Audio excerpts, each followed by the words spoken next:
Welcome to Defense Briefing. The content of the briefing includes: ditch the rules-based international order. North Korea strikes down laws on economic cooperation with South. China's former defense minister Wei missing from greeting list. Ukraine wiped out nearly a third of Russia's Black Sea Fleet without even having a real navy. These are the warships Russia lost. Ex-Chinese defense minister's absence from Lunar New Year list sparks questions. Ditch the rules-based international order. Bloomberg. The term rules-based international order, RBIO, is increasingly being criticized for being hypocritical and ineffectual. The US invokes it selectively and does not sign up to many international treaties. Its use by the US and its allies is viewed with suspicion by countries in Africa, Asia and South America, who are being pressured into choosing sides against Russia and China. By replacing the RBIO with a focus on international law, the US would be forced to hold all countries accountable to the same standards, including itself and its allies.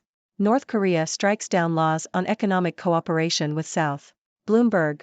North Korea's parliament has abolished laws for economic cooperation with South Korea, further driving a wedge between the two neighbors. The move follows an announcement last month by leader Kim Jong-un that it was impossible to seek peaceful reunification. The laws had provided a formal basis for the operation of a mountain resort and factory park north of the border, both of which have been closed for years due to political disagreements.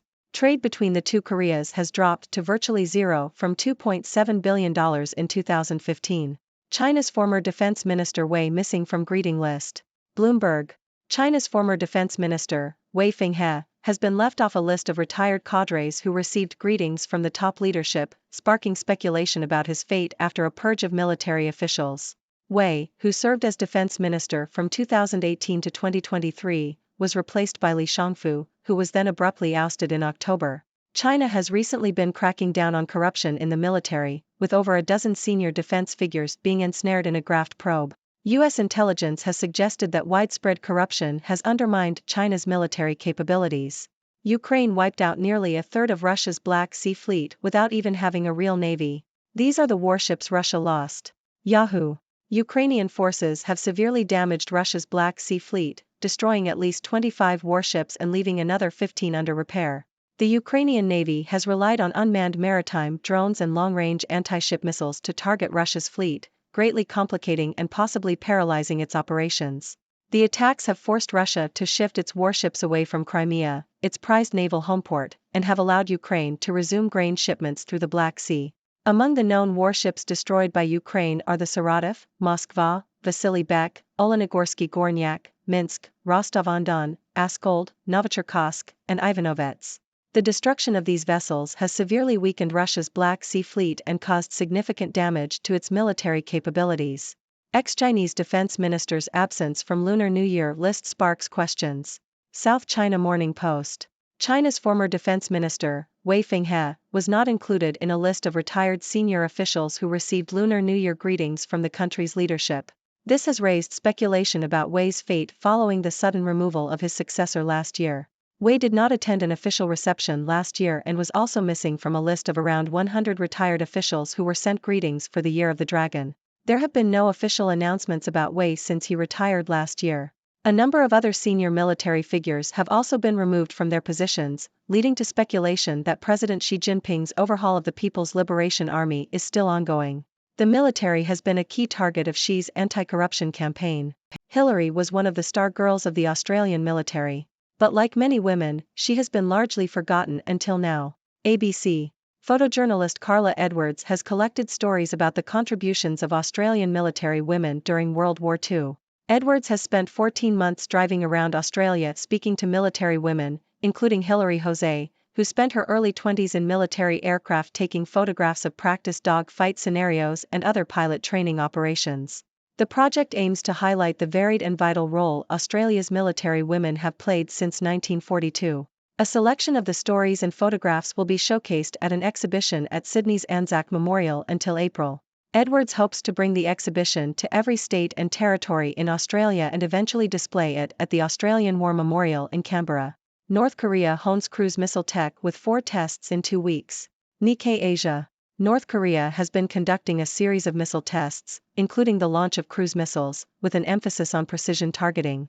Cruise missiles are generally more difficult to intercept than ballistic missiles and can navigate complex trajectories, making them harder to detect and intercept.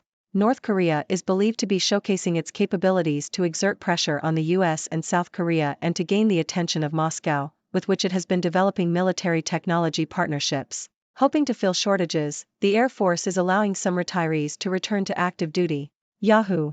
The U.S. Air Force has announced a new program to address personnel shortages by allowing retired officers or enlisted airmen to return to active duty for up to 48 months. The aim of the Voluntary Retired Return to Active Duty program is to make use of experienced personnel. Up to 1,000 retired officers or enlisted airmen will be allowed to return to active duty at any given time. The application window opens on Thursday and will close on January 31, 2026. Pakistan heads to the polls amid crisis. Foreign policy. Pakistan's national elections are set to follow the usual script of crackdowns and repression.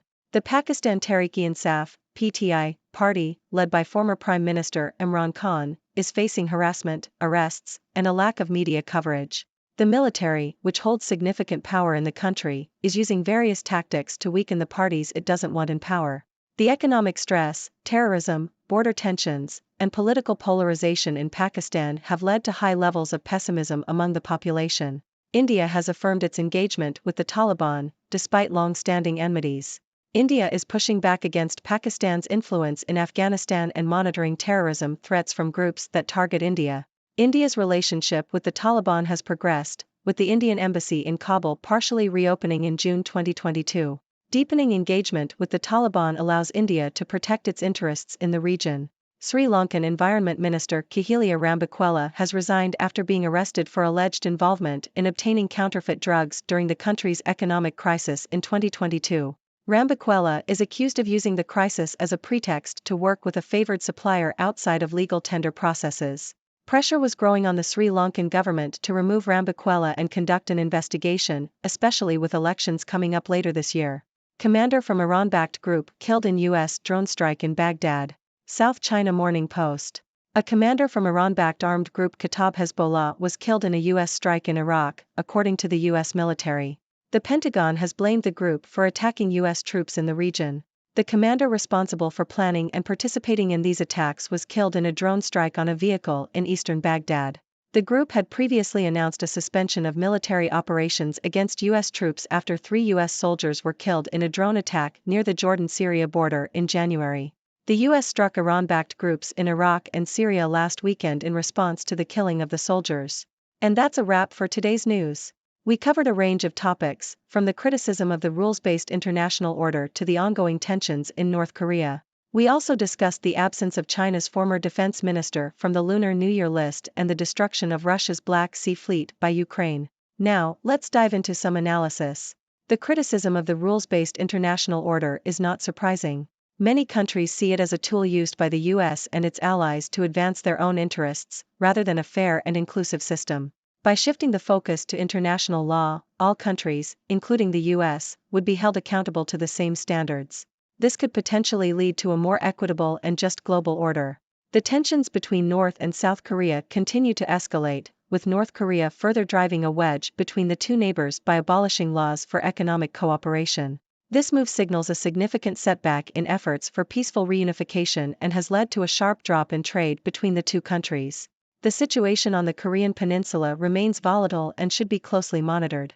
China's former defense minister, Wei Fenghe, not being included in the Lunar New Year list has sparked speculation about his fate. This comes after a series of military officials were purged in China's anti-corruption campaign. The crackdown on corruption is seen as a way for President Xi Jinping to consolidate power and strengthen the military. It is clear that corruption has undermined China's military capabilities, and addressing this issue is crucial for the country's national security. The destruction of Russia's Black Sea Fleet by Ukraine is a significant blow to Russia's military capabilities. Ukraine's use of unmanned maritime drones and long-range anti-ship missiles has proven highly effective in targeting Russia's warships. This has forced Russia to shift its fleet away from Crimea and has allowed Ukraine to resume grain shipments through the Black Sea. The situation in Ukraine remains tense, and the conflict could have broader implications for regional stability. Now, it's your turn. What are your thoughts on these news stories? Do you agree with the criticism of the rules-based international order? How do you think the tensions between North and South Korea will evolve? And what impact do you think the destruction of Russia's warships will have on the region? Share your thoughts and questions in the comments below. Thank you for tuning in. The content above showcases the latest briefing reports and analytical synopses, thoughtfully curated by the 6Do team. These insights stem from a wide array of reputable media outlets, think tanks, government sources, and specialized experts worldwide. We encourage you to explore these sources for a comprehensive perspective. Keep in mind that while the content may not always align with the official standpoint of 6Do Brief, it's not meant to be taken as absolute directives for decision-making. Comprising seasoned media professionals, learned scholars, and accomplished scientists, the 6Do team embodies a trailblazing, fully independent media entity. To customize 6Do Brief to meet your professional needs, you have the option to subscribe to a diverse array of briefings on our website, 6dobrief.com. Regardless of your location, you can conveniently receive 6Do Brief via email.